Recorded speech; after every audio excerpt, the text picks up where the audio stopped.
தமிழ்நாட்டில் இருக்க திருநங்கைகள் எல்லாருமே அகதியா விட்டுருவோம்.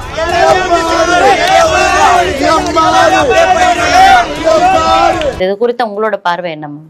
அதாவதுமா, கண்ணகி நகர், எழில் நகர், எர்ணாவூர் சுனாமி கோட்ரஸ், இதுலெல்லாம் வந்துட்டு நம்ம அரசாங்க சார்பா இலவச வீடுகள் கொடுத்துட்டு இருந்தாங்க.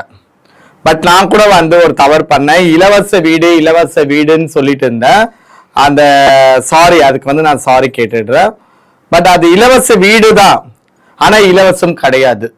அது எப்படி சொல்லணும்னு எனக்கு தெரியல.